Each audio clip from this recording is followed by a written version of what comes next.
Bismillahirrohmanirrohim. Assalamualaikum warahmatullahi wabarakatuh. Sahabat muslim yang beriman, memasuki alam kubur merupakan fase pertama setelah seseorang mengalami kematian. Sebuah alam baru yang disebut alam barzah dan dianggap paling menakutkan saat pertama kali kita terbangun atau sadar bahwa kita telah mati. Seseorang yang sudah mati akan merasa tak percaya jika dia sudah meninggalkan alam fana dan serasa bermimpi ketika di alam kubur. Digambarkan jika seseorang yang baru 1 hari meninggal seperti mengalami mimpi jika dia belum mati, tetapi sebenarnya sudah memasuki alam barzah. Disebutkan, ketika seseorang yang mengalami kematian dan kemudian memasuki alam kubur, maka pertama yang akan datang adalah malaikat Munkar dan Nakir. Kedatangan malaikat Munkar dan Nakir di alam kubur ini pun digambarkan dengan cukup menyeramkan bagi mereka yang banyak melakukan maksiat semasa hidup, tetapi akan nampak menawan bagi mereka yang semasa hidupnya taat di jalan Allah. Berdasarkan ceramah dari Kiai Haji Mustain pimpinan Ponpes Miftahul Huda, ketika pertama kali berhadapan dengan manusia di alam kubur, maka ada 6 pertanyaan yang akan diajukan oleh malaikat Munkar dan Nakir. Adapun 6 pertanyaan di alam kubur ini menentukan perjalanan selanjutnya, apakah dia akan ditempat bersama para nabi, ulama dan umaro di surga atau justru memasuki neraka dan dihisab terlebih dahulu. Berikut ini 6 pertanyaan di alam kubur menentukan seorang muslim bebas dari siksa menuju akhirat, yaitu, yang ke-1. Man Rabbuka, siapa Tuhanmu? Yang kedua. Wa ma dinuka, apa agamamu? Yang ketiga. Man Nabiyuka, siapa nabimu? Yang keempat. Wa ma kitabuka, apa kitabmu? Yang kelima. Aina kiblatuka, di mana kiblatmu? Yang keenam. Man ihwanuka, siapa saudaramu? Benarkah demikian? Kehidupan alam barzah atau alam kubur banyak disebutkan dalam Al-Quran dan hadis serta siksa-siksanya yang tanpa ampun bagi mereka yang berdosa, tetapi akan mendapatkan kelapangan dan ketenangan bagi umat yang beramal saleh, ujarnya. Kiai Haji Mustain kemudian menguraikan keterangan dari Al-Quran dan hadis tentang kondisi di alam kubur. Berikut ini hadis Rasulullah Shallallahu Alaihi Wasallam yang menggambarkan perjalanan manusia setelah melewati fase kematian, maka di alam kubur sudah menanti kehidupan baru dan serba asing. Hadits panjang Al-Bara bin Azib yang diriwayatkan oleh Imam Ahmad dan disyahihkan oleh Imam Al-Hakim dan Syaikh Al-Albani ini menceritakan perjalanan para manusia di alam kuburnya. Suatu hari kami mengantarkan jenazah salah seorang sahabat Nabi Shallallahu Alaihi Wasallam dari golongan Ansyar. Sesampainya di perkuburan, liang lahat masih digali. Maka Rasulullah Shallallahu Alaihi Wasallam pun duduk, menanti, dan kami juga duduk terdiam di sekitarnya seakan-akan di atas kepala kami ada burung gagak yang hinggap. Rasulullah Shallallahu Alaihi Wasallam memainkan sepotong dahan di tangannya ke tanah, lalu beliau mengangkat kepalanya seraya bersabda, "Mohonlah perlindungan kepada Allah dari azab kubur." Beliau ulangi perintah ini 2 atau 3 kali.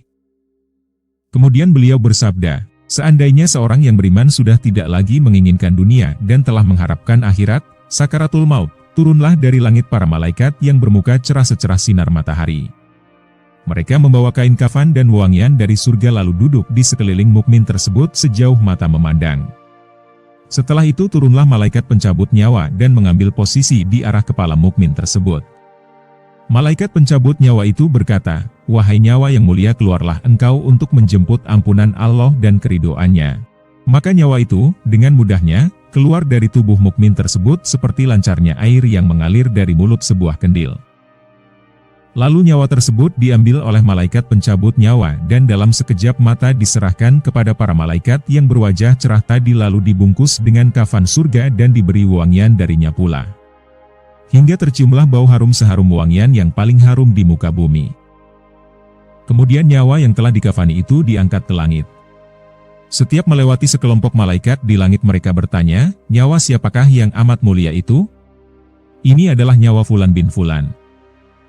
Jawab para malaikat yang mengawalnya dengan menyebutkan namanya yang terbaik ketika di dunia. Sesampainya di langit dunia mereka meminta izin untuk memasukinya, lalu diizinkan. Maka seluruh malaikat yang ada di langit itu ikut mengantarkannya menuju langit berikutnya. Hingga mereka sampai di langit ketujuh. Di sanalah Allah berfirman, tulislah nama hambaku ini di dalam kitab Iliin.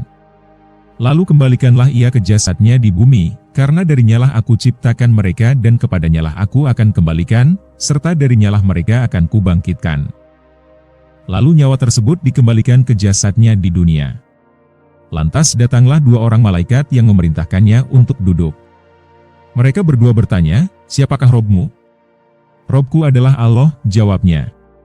Mereka berdua kembali bertanya, apakah agamamu? Agamaku Islam, selanjutnya. Mereka berdua bertanya lagi, siapakah orang yang telah diutus untuk kalian? Beliau adalah Rasulullah Shallallahu Alaihi Wasallam, jawabnya. Dari mana engkau tahu? Tanya mereka berdua. Aku membaca Al-Quran lalu aku mengimaninya dan mempercayainya. Tiba-tiba terdengarlah suara dari langit yang menyeru, jawaban, hambaku benar. Maka hamparkanlah surga baginya, berilah dia pakaian darinya lalu bukakanlah pintu ke arahnya. Maka mengembuslah angin segar dan harumnya surga, memasuki kuburannya, lalu kuburannya diluaskan sepanjang mata memandang. Saat itu datanglah seorang pemuda asing yang amat tampan memakai pakaian yang sangat indah dan berbau harum sekali, seraya berkata, bergembiralah, inilah hari yang telah dijanjikan dulu bagimu. Mukmin tadi bertanya, siapakah engkau? Wajahmu menandakan kebaikan. Aku adalah amal salehmu, jawabnya. Si mukmin tadi pun berkata, wahai Robku segerakanlah datangnya hari kiamat, karena aku ingin bertemu dengan keluarga dan hartaku. Adapun orang kafir, di saat dia dalam keadaan tidak mengharapkan akhirat dan masih menginginkan keindahan duniawi, turunlah dari langit malaikat yang bermuka hitam sambil membawa kain mori kasar. Lalu mereka duduk di sekelilingnya. Saat itu turunlah malaikat pencabut nyawa dan duduk di arah kepalanya seraya berkata, wahai nyawa yang hina keluarlah dan jemputlah kemurkaan dan kemarahan Allah. Maka nyawa orang kafir tadi berlarian di sekujur tubuhnya. Maka malaikat pencabut nyawa tadi mencabut nyawa tersebut dengan paksa, sebagaimana seseorang yang menarik besi beruji yang menempel di kapas basah. Begitu nyawa tersebut sudah berada di tangan malaikat pencabut nyawa, sekejap mata diambil oleh para malaikat bermuka hitam yang ada di sekelilingnya, lalu nyawa tadi segera dibungkus dengan kain mori kasar. Tiba-tiba terciumlah bau busuk sebusuk bangkai yang paling busuk di muka bumi. Lalu nyawa tadi dibawa ke langit. Setiap mereka melewati segerombolan malaikat mereka selalu ditanya, nyawa siapakah yang amat hina ini? Ini adalah nyawa Fulan bin Fulan, jawab mereka dengan namanya yang terburuk ketika di dunia. Sesampainya di langit dunia, mereka minta izin untuk memasukinya, namun tidak diizinkan. Rasulullah membaca firman Allah, tidak akan dibukakan bagi mereka orang-orang kafir, pintu-pintu langit dan mereka tidak akan masuk surga, sampai seandainya unta bisa memasuki lubang jarum sekalipun. Quran Surat Al-A'raf ayat 40.